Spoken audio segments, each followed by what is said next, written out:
बिस्मिल्लाहिर्रहमानिर्रहीम। हमारा आज का टॉपिक है इंडिया समिट, G20 समिट जो इंडिया में हुआ है। अच्छा, इसके अंदर मैं टॉपिक स्टार्ट करने से पहले थोड़ी सी एक बात करना चाहता हूँ। आप प्लीज़ हमारे चैनल को सब्सक्राइब करें और बेल आइकन का बटन भी दबा दें। अच्छा, मैं आपको टॉपिक को आगे लेके चलता हूँ। इसके अंदर सबसे इम्पोर्टेंट बात क्या है, जिस तरह से मैंने पहले आपको बताया कि 18 मीटिंग थी G20 की, इसके अंदर 83 पैराग्राफ की डिक्लेरेशन आया है, जिसके अंदर बहुत सारी चीज़ें हैं। Green development and inclusive growth है। अच्छा, इसके अंदर एक बात मैं आपको बताता चलूँ रिगार्डिंग यूक्रेन में के खिलाफ एक एग्रेशन जो है ना, उसको बताया गया है कि भाई जो है ना रशिया ने एग्रेशन किया है, लेकिन रशिया का नाम इस्तेमाल नहीं किया गया। इट्स लाइक अ डिप्लोमेटिक, आप समझते हैं ना, डिप्लोमेसी एक ली गई है कि किसी के खिलाफ कोई बात नहीं करनी, किसी का नाम नहीं लेना स्पेसिफिक, लेकिन हिट कर देना है। अच्छा, इसके अंदर जो मेन मैसेज है ना, इंडिया का जो मेन जो मैसेज है वो ये है कि India United Nations of security council का मेंबर बनना चाहता है। जिस तरह आपको पता है कि पहले भी इंडिया ने कई दफ़ा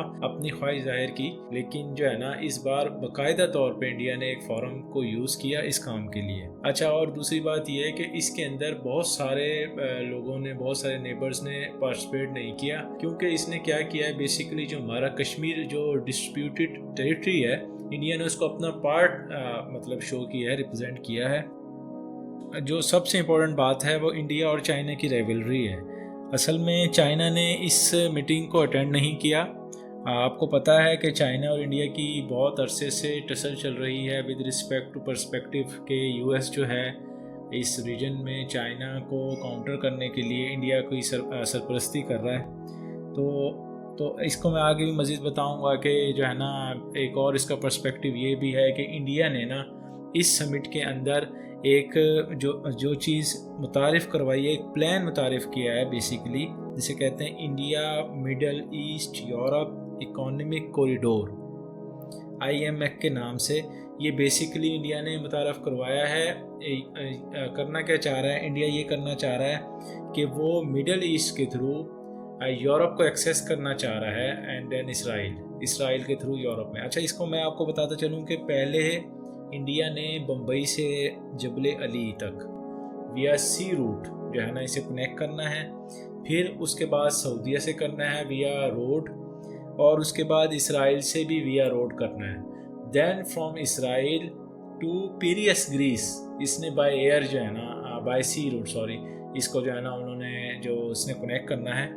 अच्छा, और इसके अंदर मैं आपको बताऊं कि इसके अंदर बेसिकली इंडिया अब भी जो स्ट्रगल कर रहा है वो रशिया चाइना और आपको पता है इस वक्त जो वर्ल्ड है वो मल्टीपोलर है। तो इंडिया क्या चाह रहा है, इंडिया जो है इस वक्त स्ट्रगल कर रहा है चाइना, रशिया एंड USA के दरमियान।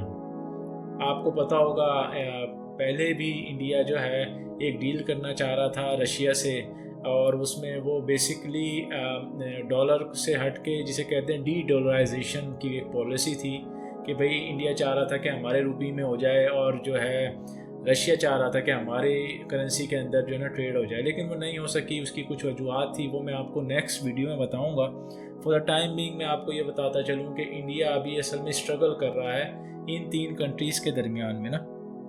अच्छा, और इंडिया ने जो बेसिकली इंडिया के मुखालिफ थे यूनाइटेड नेशन सिक्योरिटी काउंसिल में मेंबरशिप लेने के लिए, उसमें जो 2 मुखालिफ थे, एक तो जिसे कहते हैं यूनाइटेड फॉर कंसेंसस, एक ऑर्गेनाइजेशन थी जिसे कॉफ़ी क्लब भी कहते हैं, और उसके बाद एक अफ्रीकन ग्रुप था। इंडिया ने क्या किया, इन दोनों को भी इस समिट के अंदर इनविटेशन दिया है ताकि उसका आगे का रास्ता हमवार हो सके UNSC की मेंबरशिप के लिए। अच्छा, फर्दर अगर हम इसको मज़ीद एक्सप्लेन करें तो ये जो IMEC का जो कॉन्सेप्ट था ना, ये बेसिकली एक यूरोप के एक राइटर ने दिया था, इसका नाम था मिचेल टेंचम, ठीक है। और ये उसने एक कॉलम लिखा था इंडियाज़ अरब मेडिटेरियन कॉरिडोर के नाम से। तो वो बेसिकली ये था। और ये जो IMEC है ना, जो भी मैंने आपको बताया, ये बेसिकली काउंटर करना चाह रहा है, US काउंटर करवाना चाह रहा है इंडिया के थ्रू BRI को। आपको पता है जिस तरह बेल्ट रोड इनिशिएटिव एक चाइना का एक कॉरिडोर है बेसिकली, जो कि 155 ममालिक को कनेक्ट करता है। अच्छा, इसमें सबसे अहम बात क्या है, वो ये है कि इंडिया भी चाह रहा है कि वो जिस तरह से भी मैंने आपको बताया कि यूरोप को कनेक्ट करना चाह रहा है IMF के थ्रू, और ये काउंटर कर रहा है BRI को। अच्छा, इसमें मज़ीद बात ये है कि एक जो IMF का मेन पर्सपेक्टिव है वो ये भी है कि इंडिया चाह रहा है कि भाई BRI को काउंटर करने के लिए फैसिलिटेट किसको कर रहा है, अरब इसराइली नॉर्मलाइजेशन। अच्छा, आपको पता होगा कि in the recent time like in August, I think in August 2020, आपको पता होगा कि UAE ने एक्सेप्ट किया था इसराइल को। तो बेसिकली इसराइल को एक्सेप्ट करके अब इंडिया के साथ कनेक्ट किया जा रहा है, नॉर्मलाइज किया जा रहा है relationship between Arab and Israel with respect to India, और ये ट्रेड किया जाएगा। और इसके अंदर बहुत सारी बातें हैं जिसके अंदर हमारे पास ये रोड्स करेंगे, पोर्ट्स होंगी, इलेक्ट्रिसिटी होगी, डाटा नेटवर्क्स होगा। अच्छा, और मज़ीद इसके अंदर क्या है, अच्छा अब ये सारा तो कर दिया, लेकिन एक चीज़ चाइना को पता है कि BRI जो 155 ममालिक को कनेक्ट कर रहा है, तो इंडिया इस तरह इतनी आसानी से काउंटर नहीं कर सकता उसे। लेकिन जो है ना, अच्छा, और इसकी एक बात ये भी है, इसकी एक जो हम एक मज़ीद एक आर्गूमेंट जो हम डेवलप इधर कर सकते हैं वो ये है कि पहले भी इंडो पैसिफिक और बिल्ड बैक बेटर वर्ल्ड के नाम से ये भी एक जो है ना ऑर्गेनाइजेशंस या कॉरिडोर्स बने थे जो काउंटर करना चाह रहे थे BRI को, लेकिन वो फेल हो चुके थे। अच्छा, और मैं आपको थोड़ी सी और भी बात बताऊं कि टर्की ने भी जो है ना इस पे अपने रिजर्वेशन शो की है। टर्की क्या चाह रहा है, टर्की ये चाह रहा है कि वो एक अल्टरनेटिव रूट बनाए जो गल्फ़ को टर्की और इराक से, इनके टर्की को गल्फ़ और इराक से जो है ना कनेक्ट किया जाए।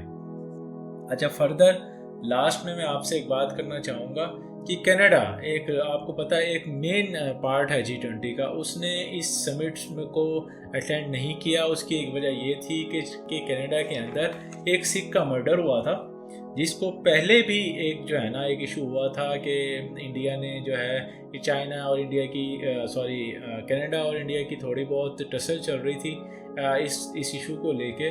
तो फ्रेंड्स, उन्होंने क्या किया कि इंडिया ने क्या किया था, एम्बेसडर जो था कनाडा का उसको जो है ना एग्जिट कर दिया था। तो कनाडा ने इसका एक्सक्यूज़ बनाया कि भाई हमारे यहाँ मर्डर हुआ है, तो उसकी हम अरेंजमेंट वगैरह और उसकी हम जो है ना प्रॉपरली उसको हम वो कर रहे हैं, तो इसलिए वो भी इसमें नहीं आया। जो कि एक बेसिकली एक डिप्लोमेटिकली एक कनाडा ने अपना एग्रेशन शो किया है। तो आज के लिए इतना ही। तो फिर हम नेक्स्ट वीडियो में मिलते हैं। मज़ीद मैं आपको इसके बारे में बताऊंगा कि आगे क्या मज़ीद इसके क्या पर्सपेक्टिव है।